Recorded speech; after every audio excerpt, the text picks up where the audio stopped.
Actes chapitre 27 et je lirai du verset 21 à 26. En fait, Paul, après avoir eu ce discours devant Agrippa, il y a eu des tractations, étant donné qu'il avait il en avait appelé à César, donc il devait remonter à Rome. Donc on l'a mis dans un bateau avec des soldats. Il avait une certaine liberté de manœuvre parce que bon, ils n'avaient pas vraiment peur de lui. Mais voilà. Et donc on le voit là dans ce bateau pour naviguer. Et il y a une tempête, une très forte tempête. Et donc ils sont obligés de faire certaines choses qu'on fait quand on est en pleine mer. Ils ont jeté des choses, ils ont essayé d'alléger le bateau. Enfin, ils ont fait ce que les marins doivent faire à cette époque et avec le matériel qu'ils avaient. Moi, j'aime beaucoup l'eau, j'aime bien la mer, j'aime bien la voile. J'ai fait de la voile pendant quelques années. J'étais moniteur aussi dans un camp de jeunes. Donc, je connais un peu la force du vent et ce qui est possible. J'ai déjà chaviré aussi en mer. Donc ça me parle, hein, je crois que ça nous parle. Et voilà, j'arrive au verset 21. On n'avait pas mangé depuis longtemps.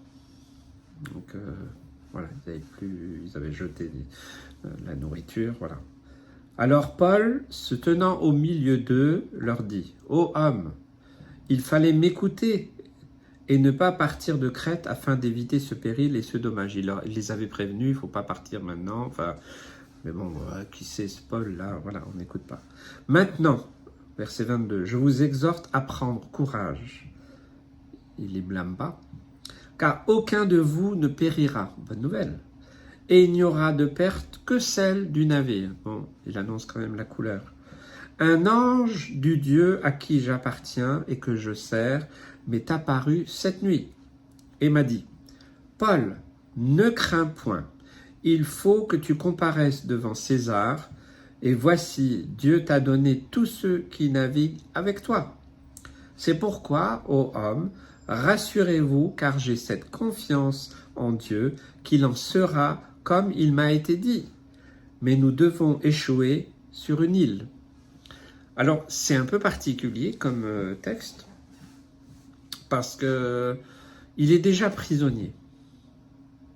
Et il va vers César où il peut avoir un verdict pas forcément favorable pour lui. Bon, dans ce bateau, tout ça, bon, ils ont été en Crète, ils voulaient repartir aussi vite. Paul les a exhortés en disant non, vous ne devriez pas. Ils ne l'ont pas écouté. Bon, voilà, ça peut arriver, on peut donner des conseils, même de sagesse, et que les gens n'écoutent pas. Voilà. Mais c'est pas ça qui a fait réagir Paul, c'est que moi je vois l'amour et la compassion de Paul. Alors que lui-même il est impacté, bien entendu, il les exhorte. Il les exhorte à prendre courage. Est-ce que dans la situation que nous vivons aujourd'hui au XXIe siècle, et si je regarde depuis près de 2 ans cette pandémie, où les gens ont peur, où les gens se sentent perdus, où il y a beaucoup de choses vraiment difficiles et compliquées, où on essaye d'opposer les uns avec les autres, est-ce que le message, comme ce temps de crise que Paul a vécu, eh bien, est-ce que dans ce temps de crise que nous vivons aujourd'hui, est-ce que notre message, notre discours, nos paroles autour de nous, c'est de dire ce que l'apôtre Paul a dit. Je vous exhorte à prendre courage. Vous savez, je crois que c'est un message d'amour et de compassion pour ceux qui souffrent autour de nous. Nous devons être compatissants avec ceux qui souffrent, souffrir avec ceux qui souffrent. La Bible nous dit, oui, et l'Ecclésiaste nous dit de se réjouir aussi avec ceux qui se réjouissent. Et la Bible en parle dans différents endroits. Jésus nous en a parlé aussi. dans ces évangiles. Je vous exhorte à prendre courage. Il n'est pas en train de parler à des chrétiens en disant « Oui, frères et sœurs, je vous encourage ». Non, il parle à des païens, à des gens qui sont très éloignés de la foi. Je vous exhorte à prendre courage parce que Paul a vu, vous savez, on fait des constats. Si vous avez fait le constat autour de vous, dans vos familles, les amis, les collègues, les voisins, partout où vous allez, les gens ont peur, ils s'inquiètent. Voilà, si on écoute certains médias qu'on appelle mainstream, c'est décourageant, c'est flippant, hein, c'est que des mauvaises nouvelles. Et si en plus certains suivent les théories du complot dans tous les sens, bien qu'il faut avoir un sens critique à mon avis, il faut bien écouter un peu, eh bien c'est très stressant. C'est très stressant parce que les gens ne savent pas qu'est-ce qu'il va faire, qu'est-ce qu'il faut faire. Et notre message, nous, en tant que disciples de Jésus, je le dis aussi à tous les ministères, est-ce que ce ne serait pas plutôt d'exhorter? C'est ce que j'essaye de faire bien humblement avec ma part, mais si chacun fait sa part, eh bien, nous pouvons aussi impacter ce monde, impacter notre monde, notre génération, et changer pour beaucoup la situation. Est-ce que nous ne devrions pas être des exhorteurs? Je ne sais pas si ça se dit, hein, je ne crois pas, mais voilà. En tout cas, exhorter, fortifier, encourager, bénir, pas seulement les chrétiens, mais aussi tous ceux qui nous entourent. Ne craignez pas. N'ayez pas peur. Il y a un espoir.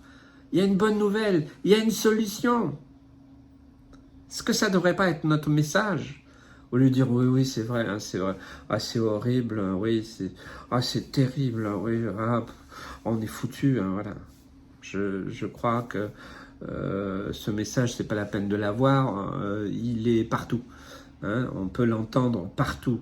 Mais dans la situation, imaginez, je ne sais pas si... J'ai déjà été dans un bateau qui est devenu incontrôlable et qui, à cause du vent et tout ça, a chaviré. Voilà. Et en tant que responsable du bateau, il a fallu plonger pour aller récupérer les voiles pour éviter qu'elles se déchirent. Il y a eu... voilà, des gens qui ont été coincés en dessous. Enfin, il faut le vivre.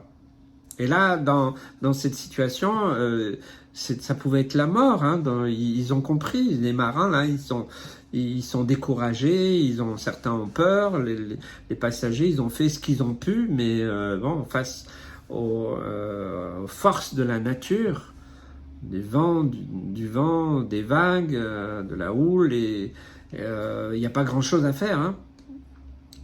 Sinon, prier, espérer.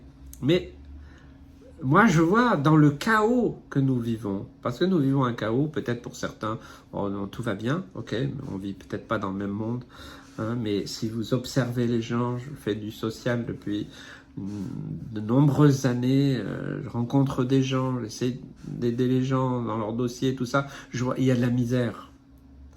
Je suis aussi dans une autre association pour aider les migrants, les réfugiés. Voilà, j'ai travaillé longtemps parmi ceux de la rue, donc je ne suis pas en train de vous raconter des salades ou des discours comme ça, hein, mais c'est du concret. Dans ce monde, il y a besoin d'espoir. Et si nous, en tant que disciples de Jésus, croyants, nous n'avons aucun espoir à donner, alors voilà, mangeons, buvons et demain nous mourrons. Il n'y a rien à faire. Si Paul, dans ce bateau en perdition, il leur dit « Je vous exhorte à prendre courage, car aucun de vous ne périra. » Par contre, il dit bon, ok, le bateau, il va certainement y passer. Mais vous n'allez pas y passer. Ok, peut-être les gens, c'est qui cet Luberlu là? C'est qui ce chrétien là qui vient nous raconter que, ok, même si c'est difficile, même si on n'y arrive pas, qu'il y a une solution. Et Paul a eu une visitation, il a eu un songe, une vision. Bon, le texte nous dit qu'un ange de Dieu lui est apparu dans la nuit. Donc il a un message. Est-ce qu'on a un message? Si nous ne prions pas, nous n'avons pas de message. Il a un message.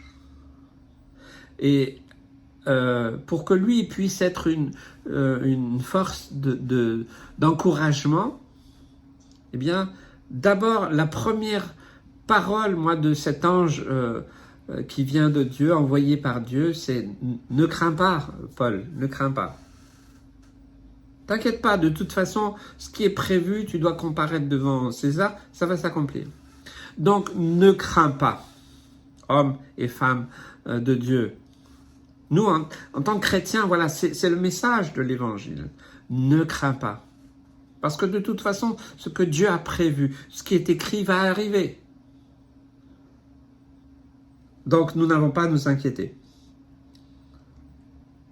Mais ce qui est extraordinaire, c'est que, et c'est pour ça que je crois que la puissance de l'Évangile, elle est, je dirais, j'ai déjà dit à plusieurs chrétiens, quand vous travaillez dans une entreprise, dans une association, à un endroit, quel que soit l'endroit, vous êtes porteur d'espoir. Peut-être que vous ne le savez pas, mais vous êtes porteur d'espoir. Parce que vous priez pour vos collègues de travail, vos amis, les collègues peut-être bénévoles si vous travaillez dans une association ou autre. On est une bénédiction pour les autres. Et quand on prie, on reçoit de Dieu, bien sûr, un encouragement personnel. Ouais, tiens bon, mon frère, ma soeur, vas-y, tiens bon. T'inquiète pas, ce que la Bible dit, ce que Jésus a proclamé, ça va s'accomplir. Ok. Mais ne t'inquiète pas non plus pour ceux qui sont autour de toi. Aucun ne va périr. Il y a de l'espoir. C'est pas parce que c'est pas un message complaisant, pas du tout. Rassurez-vous, car j'ai cette confiance en Dieu. Il leur parle, c'est un message. Peut-être que vous avez peur de tout. On peut donner aussi ce message autour de nous. Peut-être que vous avez peur.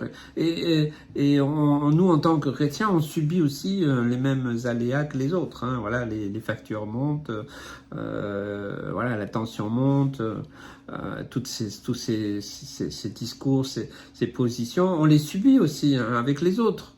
Ok. Rassurez-vous, j'ai confiance en mon Dieu.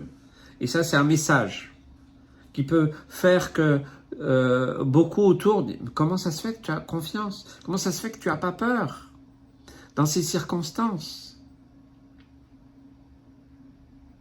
Il en sera fait comme il a été dit. Je pourrais donc paraphraser aussi et dire nous pouvons aussi proclamer voilà, tu ne connais pas la Bible.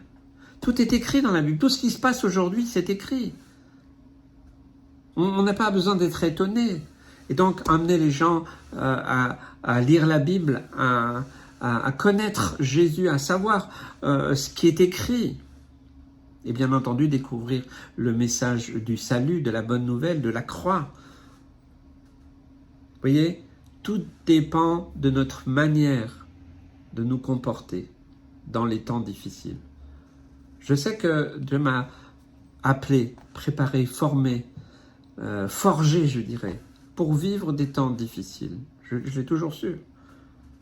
Et la réaction de beaucoup de chrétiens aujourd'hui, c'est de se replier, c'est d'avoir peur avec les autres. Je dis bien, on subit exactement la même chose.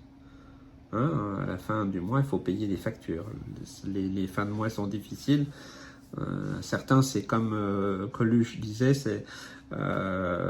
c'est difficile déjà peut-être le 2 du mois. Hein. C'est les 30 derniers jours qui sont difficiles. Je crois que c'est ça qu'il disait. Pour certains, c'est difficile, c'est compliqué. Et c'est pour ça aussi que l'Église, aujourd'hui, les assemblées locales devraient, en tout cas c'est ma conviction depuis des années, faire de l'aide alimentaire, aider les gens d'une manière concrète. Voilà, c'est ça aussi l'évangile, hein. C'est pas que des paroles, des mots. Voilà, ce message est extrêmement important. Donc Paul, il nous laisse un exemple concret.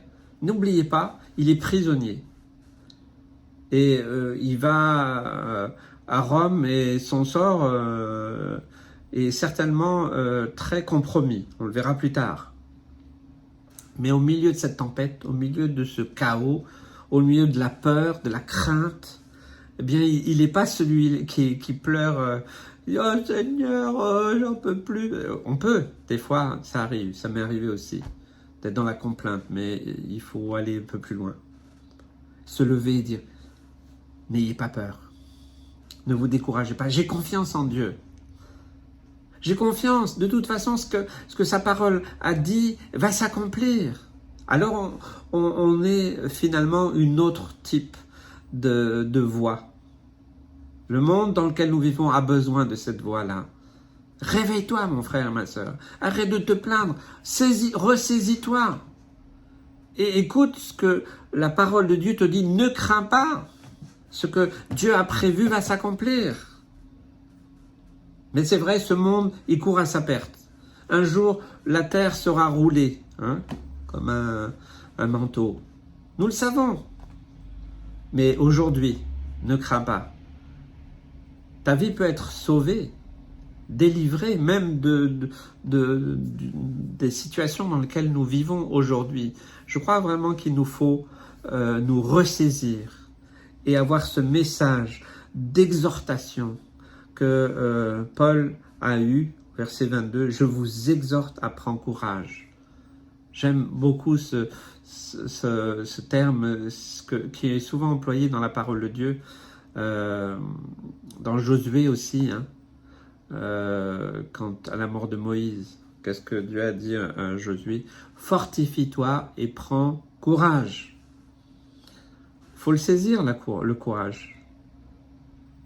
Peut-être que tu n'en as pas. Moi, je me suis trouvé plusieurs fois où, voilà, si j'écoutais ce qui se passait, c'était difficile. Alors je me lève, je commence à marcher. Ok, Seigneur, je prends courage. Je prends courage. Seigneur, je reprends courage. Tout est contraire, mais je reprends courage au nom de Jésus. Et nous pouvons être une source de bénédiction, d'encouragement, de salut aussi pour ceux qui nous entourent. Que Dieu vous bénisse et vous encourage au nom de Jésus.